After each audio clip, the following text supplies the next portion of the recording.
Hello all of you, स्वागत है आप सभी का बालाजी लर्निंग कोचिंग के इस नए वीडियो में। कैसे हैं आप सभी लोग? कमेंट करके हमें बताएं और आपकी पढ़ाई कैसी चल रही है। स्टूडेंट्स, पिछले वीडियो में मैंने आप लोगों को क्लास 12 की फिजिक्स के अंतर्गत पहले चैप्टर में ये बताया था कि बिंदु आवेश के कारण वैद्युत क्षेत्र की तीव्रता का व्यंजक क्या होता है। मैंने वहाँ पर व्यंजक प्राप्त किया था =1/4πε0 के Q/r²। ठीक है, तो वहाँ तक आप सभी को समझ में आ गया होगा। उसी क्रम में आज की क्लास आगे हम कंटिन्यू करते हैं और आज आप लोगों को हम ये बताएंगे सबसे पहले कि वैद्युत द्विध्रुव क्या होता है तथा वैद्युत द्विध्रुव आघूर्ण क्या होता है। ठीक है, देखिए पूरी क्लास को आप ध्यान से देखा कीजिए, एक एक बात अच्छे तरीके से आपको समझ में आ जाएगी, क्योंकि बहुत सरल लैंग्वेज में आप लोगों को यहाँ पर मैं परिभाषा बताने की कोशिश करता हूँ। आप नोट्स भी बनाते चले अपने। ठीक है, तो यहाँ पर सबसे पहले हम जानेंगे कि वैद्युत द्विध्रुव क्या होता है। इसको इंग्लिश में बोलते हैं इलेक्ट्रिक डिपोल, और उसके बाद जानेंगे वैद्युत द्विध्रुव आघूर्ण क्या होता है। दोनों परिभाषा एक दूसरे से संबंधित होती हैं, इसलिए दोनों हेडिंगों को मैंने साथ में लिख लिया, वैद्युत द्विध्रुव तथा वैद्युत द्विध्रुव आघूर्ण। तो सबसे पहले ये जानते हैं कि वैद्युत द्विध्रुव, जिसको हम बोलते हैं इलेक्ट्रिक डिपोल। तो यहाँ पर देखिए वैद्युत द्विध्रुव की अगर हम बात करें तो परिमाण में समान और प्रकृति में विपरीत आवेश जब एक दूसरे से अल्प दूरी 2l पर रखे जाते हैं तो वे एक वैद्युत द्विध्रुव का निर्माण करते हैं। अब आप कहोगे वो कैसे? जैसे यहाँ पर हम बात करें, ठीक है, देखिए यहाँ पर आपका एक वैद्युत द्विध्रुव हमने आपके सामने बनाया है AB। A बिंदु पर आपका -Q आवेश है और B बिंदु पर आपका +Q आवेश है। तो आप यहाँ पर देखिए -Q आवेश +Q आवेश, दोनों पर आवेश तो Q ही है ना, यानी परिमाण में समान है, और प्रकृति क्या है इनकी विपरीत है, एक की प्लस एक की माइनस है। ठीक है, तो हम ऐसे कहेंगे कि परिमाण में समान और प्रकृति में विपरीत आवेश जब एक दूसरे से कितनी दूरी पर रखे जाएं, अल्प दूरी 2l पर रखे जाएं, तो वे एक वैद्युत द्विध्रुव का निर्माण करते हैं। ये है आपका वैद्युत द्विध्रुव। आप देख सकते हो कि यहाँ पर आवेश जो है परिमाण में समान है और इनकी प्रकृति विपरीत है, और ये एक दूसरे से अल्प दूरी 2l पर रखे गए हैं, तो इस प्रकार ये एक वैद्युत द्विध्रुव का निर्माण करते हैं, जिसे हम वैद्युत द्विध्रुव कहते हैं। तो यहाँ पर एक लाइन में आप परिभाषा लिख लोगे भाई, परिमाण में समान तथा प्रकृति में विपरीत आवेश, प्रकृति में विपरीत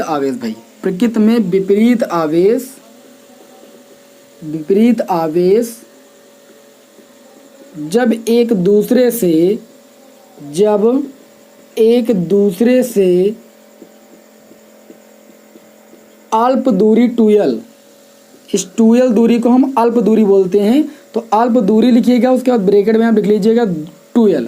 अल्प दूरी 2l पर रखे होते हैं तो वे एक द्विध्रुव का निर्माण करते हैं। क्या करते हैं भाई? तो वे एक द्विध्रुव का निर्माण करते हैं भाई, जिसे हम क्या कहते हैं भाई? वैद्युत द्विध्रुव कहते हैं। निर्माण करते हैं जिसे वैद्युत द्विध्रुव कहते हैं। क्या कहते हैं भाई?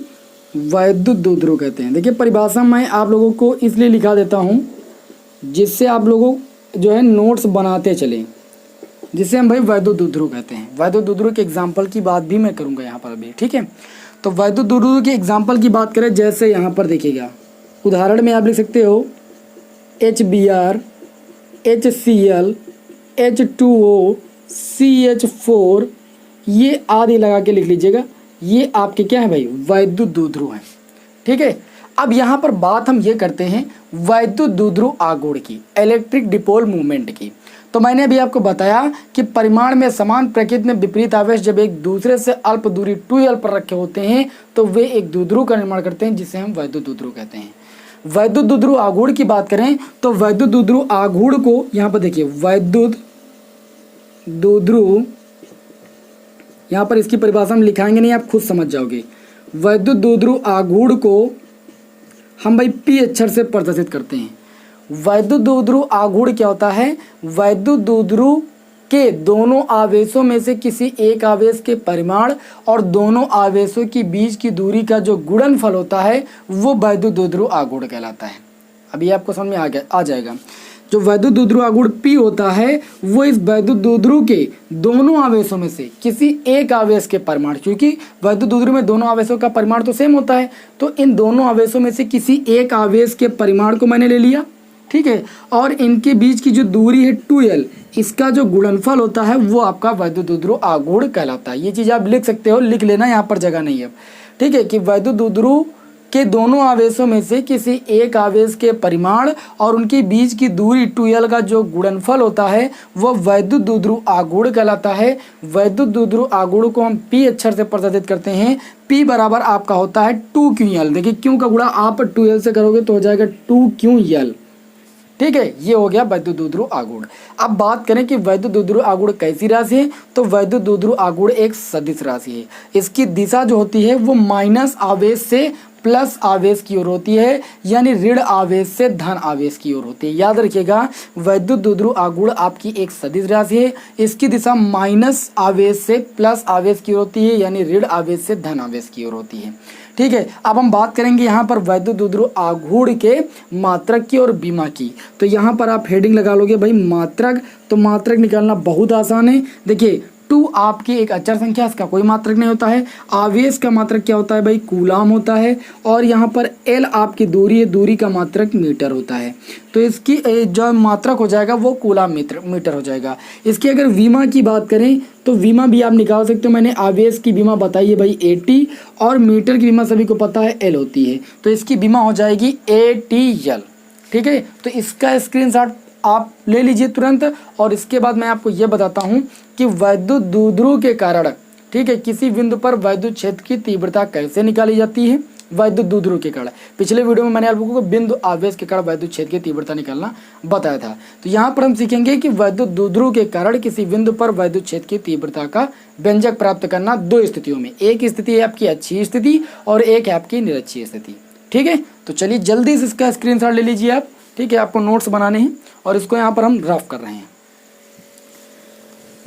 अगली हेडिंग ये लगा लीजिएगा, वैद्युत द्विध्रुव के कारण वैद्युत क्षेत्र की तीव्रता।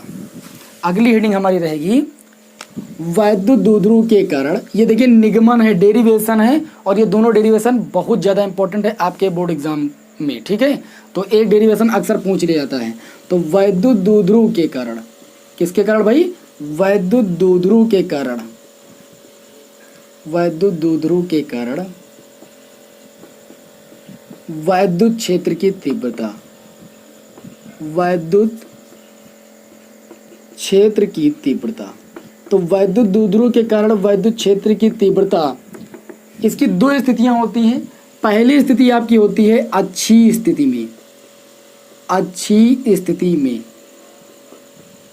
हेडिंग लगा लीजिएगा अच्छी स्थिति में। और इसके बाद मैं आपको बताऊंगा निरक्षीय स्थिति में। अच्छी स्थिति में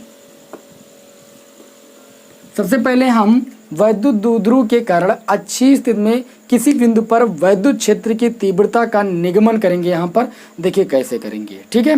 कॉपी पेन साथ में लेकर बैठिएगा, तब बात समझ में आएगी, जिससे आप जो भी पॉइंट हम बताते चले उनको नोट भी आप करते चले, क्योंकि सारे पॉइंट यहाँ पर हम लिखेंगे तो बहुत सारा टाइम लगेगा, ठीक है। और आपके कमेंट्स का रिप्लाई जो है मैं आपको लिखकर बताता रहता हूं, जो भी आपको प्रॉब्लम होती है, क्योंकि क्लास में अगर आपके कमेंट को बोला जाएगा तो आप सोचिए कि आपको एक क्लास में कितना पढ़ा जाएगा। हम अल्प पढ़ाएंगे, आपके कमेंट का ही जो है रिप्लाई करते रहेंगे, तो उस वजह से पढ़ाई नहीं हो पाती है। इसलिए आपको जो भी प्रॉब्लम हो आप कमेंट में बताते रहिए, हम उसका रिप्लाई करते रहेंगे।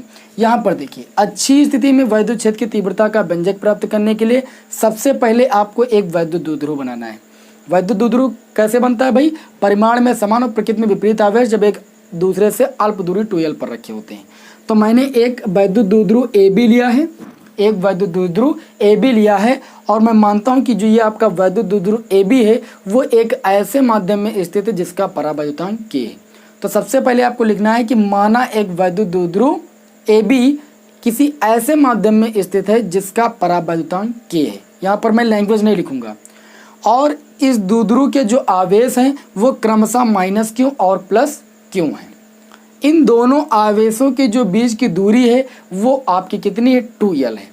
चूंकि हमें इस वैद्युत द्विध्रुव की अच्छी स्थिति में वैद्युत क्षेत्र की तीव्रता ज्ञात करनी है, इसलिए इस वैद्युत द्विध्रुव के मध्य बिंदु, मान लेते हैं ये वैद्युत द्विध्रुव का मध्य बिंदु है आपका O।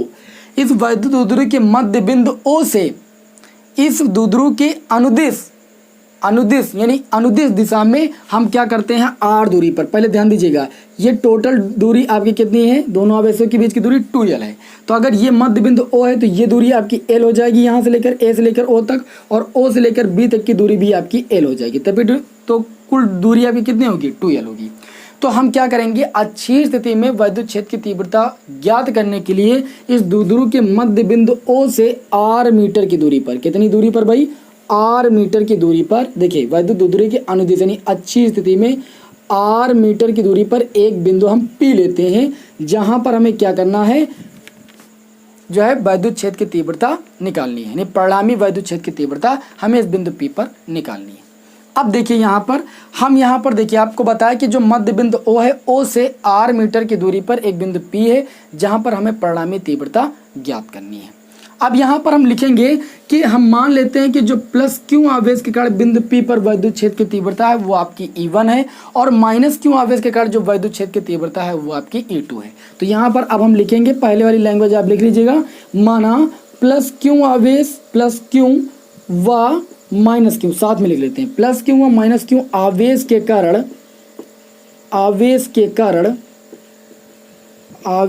कारण वैद्युत क्षेत्र की तीव्रताएं क्रमशः वैद्युत क्षेत्र की तीव्रताएं लिख लीजिएगा, क्योंकि दो आवेश यहाँ पर, तीव्रताएं बिंदु P पर, किस बिंदु पर भाई, बिंदु P पर क्रमशः E1 व E2 हैं। तब देखिएगा भाई, हमने कहा कि प्लस क्यू आवेश के कारण बिंदु P पर वैद्युत क्षेत्र की तीव्रता E1 है, और माइनस क्यू आवेश के कारण बिंदु P पर वैद्युत क्षेत्र की तीव्रता E2 है। पहले यहाँ पर एक बात समझिए, मध्य बिंदु O से लेकर बिंदु P तक की दूरी आपकी r है, मध्य बिंदु O से B तक की दूरी आपकी स्मॉल l है, और A से लेकर O तक की दूरी आपकी स्मॉल l है। तो देखिए इस बिंदु P पर वैद्युत क्षेत्र की तीव्रता निकालनी है, तो हम इस प्लस क्यू आवेश के कारण निकालेंगे बिंदु P पर वैद्युत क्षेत्र की तीव्रता, और इस माइनस क्यू आवेश के कारण बिंदु P पर वैद्युत क्षेत्र की तीव्रता निकालेंगे। इसके लिए हम क्या करेंगे, देखिए यहाँ पर हम क्या करेंगे, पहले इस प्लस क्यू आवेश से लेकर इस बिंदु P तक की दूरी को फाइंड करेंगे। तो आपको पता है कि अगर यहाँ से यहाँ तक की दूरी आपकी r है और इतनी दूरी l है, तो इस r दूरी से अगर इस l दूरी को घटा दे तो आपकी ये दूरी बच जाएगी, इस प्लस क्यू आवेश से लेकर इस बिंदु P तक की दूरी बच जाएगी। तो प्लस क्यू आवेश से लेकर यहाँ तक की दूरी कितनी आपकी हो जाएगी, r माइनस l हो जाएगी। पहले ये बात आप क्लियर कीजिए यहाँ पर। उसके बाद आपको इस माइनस क्यू आवेश के कारण इस बिंदु P पर वैद्युत क्षेत्र की तीव्रता निकालनी रहेगी। तो देखिए भाई, इस मध्य बिंदु O से लेकर P तक की दूरी आपकी r है, और इसमें इतनी दूरी और ऐड हो रही है, तो ये कितनी है आपकी l है। तो हम क्या करेंगे, A से लेकर अगर बिंदु P तक की दूरी फाइंड करेंगे तो ये आपकी हो जाएगी r प्लस l हो जाएगी। इतनी बात आप सभी को क्लियर है कि नहीं क्लियर है? चित्र आपको क्लियर होगा तभी जो है आपको पूरी बात समझ में आएगी।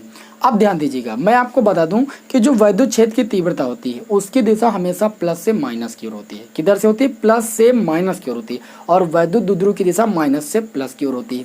तो देखिए, जब हम इस प्लस क्यू आवेश के कारण बिंदु P पर वैद्युत क्षेत्र की तीव्रता निकालेंगे तो प्लस से माइनस की ओर वैद्युत क्षेत्र की तीव्रता होती है। तो प्लस क्यू आवेश के कारण बिंदु P पर जो वैद्युत क्षेत्र की तीव्रता की दिशा होगी वो आपकी इधर बाहर की ओर होगी, प्लस से माइनस की ओर। ठीक है। और जब इस माइनस क्यू आवेश के कारण वैद्युत क्षेत्र की तीव्रता निकालेंगे तो चूंकि वैद्युत क्षेत्र की तीव्रता की दिशा होती है प्लस से माइनस की ओर, तो माइनस इधर है ना, तो यानी बिंदु P पर इस माइनस क्यू आवेश के कारण जो वैद्युत क्षेत्र की तीव्रता की दिशा होगी वो इस डायरेक्शन में होगी, और इसको यहाँ पर लिख देंगे हम A2। क्लियर इतनी बात? अब यहाँ पर लिखेंगे कि प्लस क्यू आवेश के कारण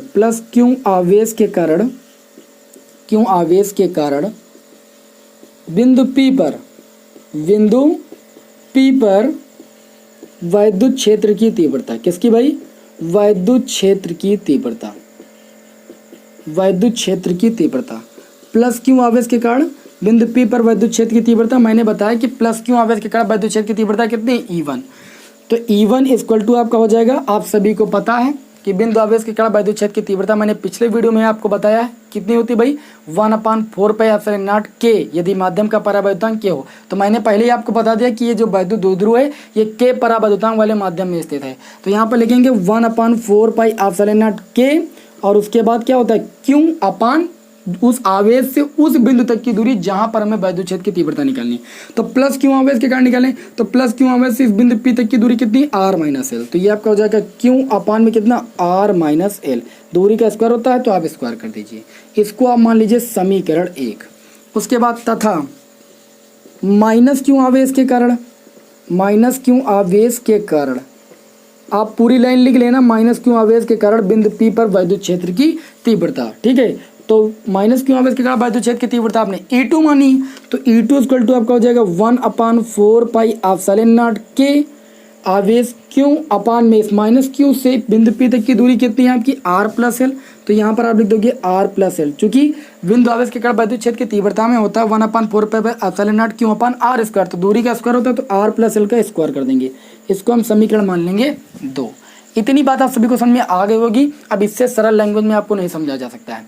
उसके बाद हम ये कहेंगे कि चूंकि यहाँ पर अगर हम देखें तो वैद्युत द्विध्रुव की अनुदिश जो है वैद्युत क्षेत्र की जो तीव्रताएं हैं वो आपकी आप देख सकते हो कि विपरीत डायरेक्शन में है। प्लस क्यू आवेश के कारण जो वैद्युत क्षेत्र की तीव्रता है वो अच्छी स्थिति में उसकी डायरेक्शन उधर की ओर है, और माइनस क्यू आवेश के कारण जो वैद्युत क्षेत्र की तीव्रता है उसकी डायरेक्शन इधर की ओर है। तो तीव्रताएं परस्पर क्या है भाई, विपरीत हैं। एक ही अक्ष पर जो तीव्रताएं हैं वो क्या परस्पर विपरीत हैं, इसलिए जो परिणामी तीव्रता होगी वह इन दोनों तीव्रताओं के अंतर के बराबर होगी। तो यहाँ पर लिखेंगे कि चूंकि दोनों तीव्रताएं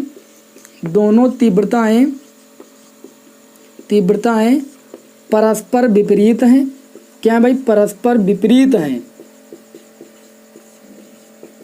अतः परिणामी तीव्रता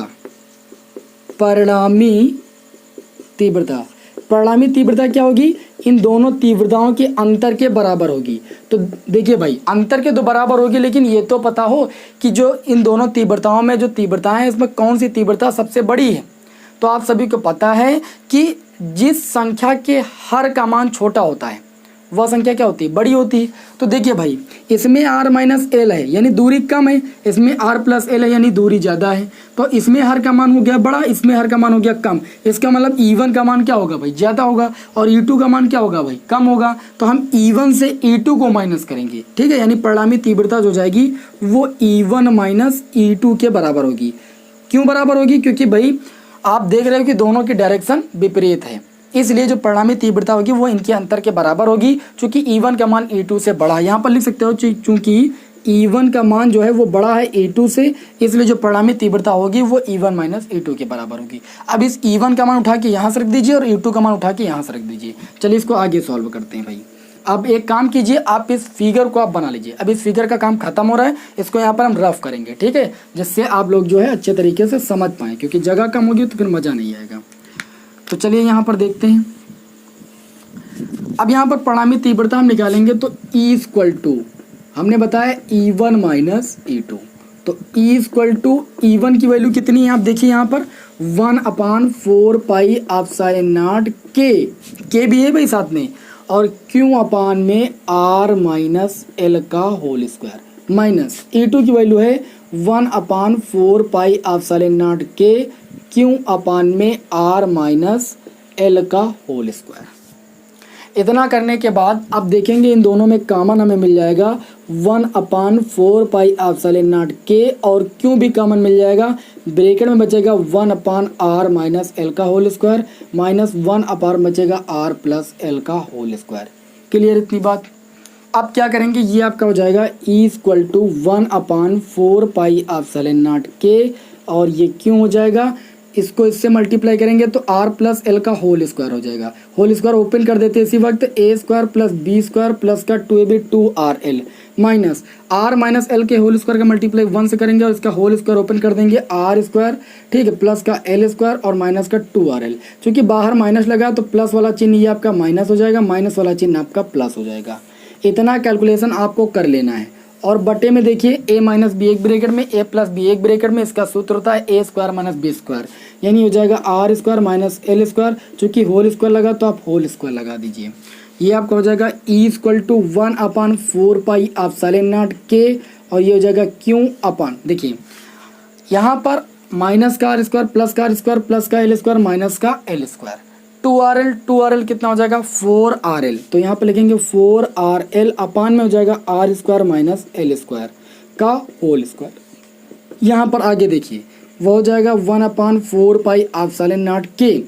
क्यू का गुणा इधर से कर देंगे और इस 4 को हम लिख सकते हैं 2 इंटू में 2 लिख सकते हैं कि नहीं, क्योंकि 2 का मल्टीप्लाई कितना होता है 4, तो ये 2 इंटू 2 लिख दिया हमने, और ये हमने लिख दिया क्यू और इंटू में एल, इंटू में आर भी तो है, और बट्टे में हो जाएगा R² माइनस L² का होल स्क्वायर। ऐसा मैंने क्यों लिखा है, क्योंकि 2QL जो होता है मैंने अभी आपको बताया कि वैद्युत द्विध्रुव आगुण होता है जो कि P के बराबर होता है, तो इस 2QL के स्थान पर यहाँ पर लिख सकते हो, चूंकि P बराबर होता है 2QL, तो 2QL के स्थान पर हम लिख देंगे P, तो E= आपका हो जाएगा 1/4 पाई एप्सिलॉन नॉट K, ठीक है। और ये आपका देखिए 2QL के स्थान पर P लिख सकते हैं, आगे आपका 2 भी लगा है तो 2PR, और बट्टे में आपका हो जाएगा R² माइनस L² का होल स्क्वायर।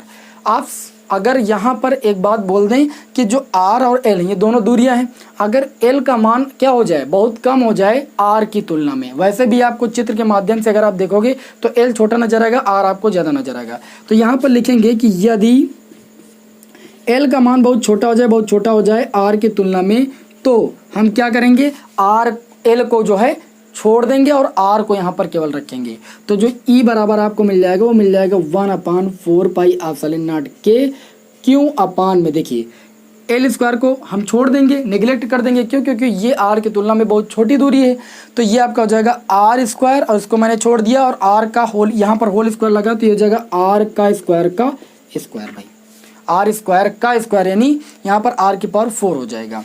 अब ऊपर देखिए एक R भी था, ये मैंने गलती की है, यहाँ पर P है भाई, सॉरी 2P है और R है।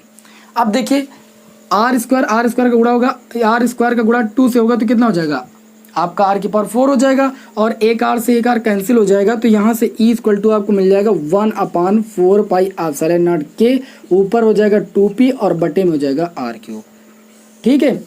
तो ये आपका व्यंजक आ गया, लेकिन इसमें भी आपको एक लाइन लिखनी है। कौन सी लाइन लिखनी, निर्वात अथवा वायु के लिए जो परावैद्युतांक K का मान होता है वो 1 होता है। तो यहाँ पर थोड़ा सा इधर हम रफ करेंगे, स्क्रीनशॉट लेना है तो तुरंत ले लीजिए आप, ठीक है। तो चलिए आगे देखते हैं, यहाँ पर लिखेंगे निर्वात अथवा वायु के लिए, निर्वात अथवा वायु के लिए भाई, निर्वात अथवा वायु के लिए, निर्वात अथवा वायु के लिए जो K का मान होता है वो किसके बराबर होता है, 1 के बराबर होता है, तो E= आपका हो जाएगा 1/4 पाई एप्सिलॉन नॉट, और K की वैल्यू 1 रख देंगे, तो ये आपका हो जाएगा 2P अपान में कितना भाई R³। वैद्युत क्षेत्र की तीव्रता का मात्रक क्या होता है, न्यूटन प्रति कूलाम होता है, मैंने आपको पहले बताया है। वोल्ट प्रति मीटर भी इसका मात्रक होता है। जब आप अभी आगे जो है अगला चैप्टर पढ़ोगे तो उसमें एक निगमन रहेगा, क्या निगमन रहेगा, वहाँ पर विभव प्रवणता तथा वैद्युत क्षेत्र की तीव्रता में जब संबंध आप निकालोगे तब वहाँ से जो वैद्युत क्षेत्र की तीव्रता का मात्रक होगा वो वोल्ट प्रति मीटर भी होगा, लेकिन अभी आपको याद रखना है न्यूटन प्रति कूलाम। कल कुछ स्टूडेंट्स कमेंट कर रहे थे कि सर क्या वोल्ट प्रति मीटर नहीं होगा, तो वोल्ट प्रति मीटर भी हो सकता है, आप लिख सकते हैं यहाँ पर, ठीक है।